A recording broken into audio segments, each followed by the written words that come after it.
동네 거리 풍경에서 인상적이었던 것은 바깥에서 2층이나 3층으로 곧바로 연결되는 외부 계단이 많이 보이더라는 사실이었습니다.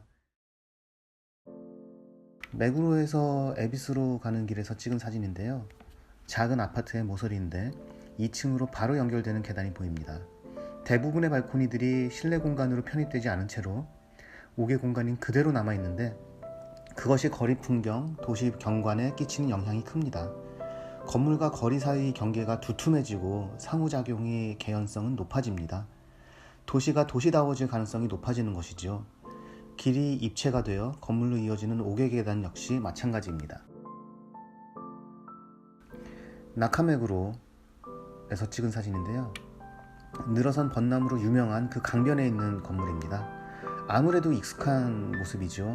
본체와 사이를 두고 가벽을 세우고 가벽 안쪽에 길에서 이어지는 외부 계단을 두르는 것은 90년대 중후반 우리나라에서 당시 몇몇 젊은 건축가들 사이에서 시작되어 학생들도 곧잘 따라하던 수법입니다.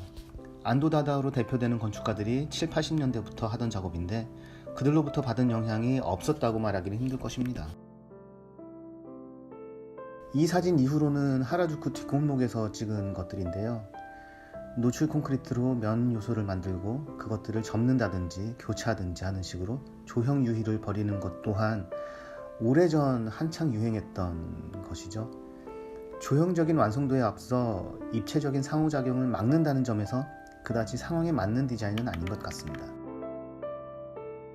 만듦새나 상황을 놓고 보면 뒤늦게 추가된 것으로 짐작됩니다. 2층을 지나 3층까지 연결되는 모습입니다. 이 정도가 되면 저 계단은 건물의 일부라기보다는 길에 속하는 공공의 공간이 되어 그야말로 정말로 길의 연장이 됩니다. 움직임은 겹쳐지고 밀도는 높아지고 시선은 입체로 엇갈리게 됩니다. 상호작용의 개연성, 해프닝의 가능성이 높아집니다. 때마침 계단의 정점에서 검은 옷 입은 사람이 길을 내다보고 있네요. 무슨 말이라도 걸어올 것 같습니다.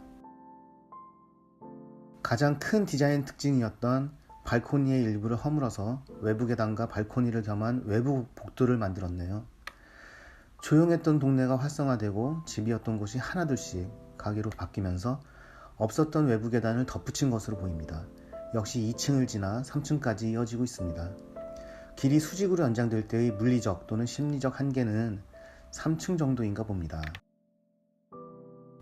멀리 보이는 건물의 2층이나 3층쯤의 외부 공간에 사람들이 서 있는 것으로 길 전체의 풍경이나 분위기가 많이 달라집니다.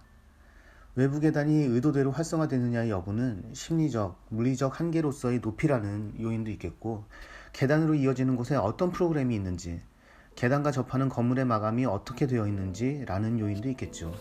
건물 안의 상황이 뻔히 보이는 통유리에 일부는 문을 겸해서 활짝 열리는 식이라면 길에 직접 접하는 1층과 다를 바가 없겠고 외부 계단이 성공할 가능성이 커지겠죠. 계단이나 난간의 디자인도 깔끔하고 딱 떨어지게 만드는 것보다는 애초에 의도가 아니었음을 솔직히 보여줄 수 있도록 만만해 보이게 뭔가 빈틈이 있는 것처럼 덜 깔끔하게 만드는 것이 눈길도 끌고 사람 발길도 끌 것이라 생각합니다. 이것은 나중에 임기응변식으로 덧붙여진 것이 아니라 처음부터 작정하고 만든 외부 계단인 것 같습니다. 유인하고자 하는 흐름을 있는 그대로 표현해서 곡선이 되었네요. 역시 계단 주변의 마감을 시원한 통유리로 만들어서 안의 상황이 잘 보이고 그게 미끼가 됩니다.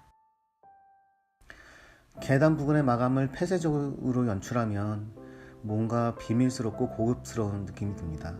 무엇이 있는지 잘 모르는 상태에서 선뜻 올라가기에 만만치 않아 보입니다. 외부 계단과 계단 난간이 건물 디자인을 지배하게 된 경우입니다. 넓은 발코니랑 결합되니 한층 여유로운 구성이 되네요.